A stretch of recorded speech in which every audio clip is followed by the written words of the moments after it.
यंदा नपा निवडणुकीत भुसावळ मतदानाच्या टक्केवारीत घसरणीची शक्यता. चर्चा. निवडणुकीच्या इतिहासात स्थानिक स्वराज संस्थेच्या म्हणजे नगर परिषद 2025ची निवडणूक गडबडीनं होत असून यामुळे प्रचारास कमी दिवस मिळाल्याने अनेक उमेदवारांची त्याच पक्षांचीही मोठ्या प्रमाणात तारंबळ उडतानाचे बोलले जात आहेत. तसेच यंदाची ही निवडणूक पहिल्यासारखी धामधूम दिसता सामसूमप्रमाणे होत असल्याने निवडणूक आहेत की नाही असे वातावरण निर्माण होतानाचे दिसून येत आहे.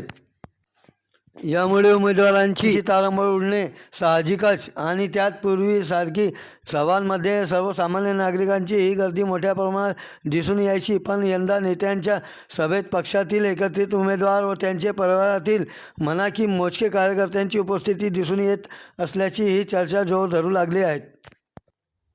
तसेच मतदारांमध्ये विकास कामाच्या माध्यमातून म्हणा की मूलभूत सुविधांचा अभाव, त्याचप्रमाणे ही निवडणूक कार्यकर्त्यांची नव्हे तर पक्षाचे वरिष्ठ नेते, स्थानिक नेते, पदाधिकारी आतील छुपी खेळीने, राजकीय पोळी शेकण्याच्या प्रयत्नाने म्हणा की इतर बाबतींमुळे नागरिक म्हणजे मतदारांमध्ये नाराजी व निरुत्साह शेवटपर्यंत दिसून येत असल्याचे दबक्या आवाजात चर्चा होत आहे. तर काहींची मतदानावर बहिष्कार टाकण्याची शक्यता असल्याचेही चर्चांना उधाण आले आहेत. असे झाले तर बरेच प्रमाणात मतदानाच्या टक्केवारीत घसरण बघायलाही दिसून येईल अशी शक्यताही वर्तवली जात आहेत. हे सर्व घडामोडी व चित्रातून उमेदवारांची मोठ्या प्रमाणात दमछाक होईल हे मात्र नक्कीच.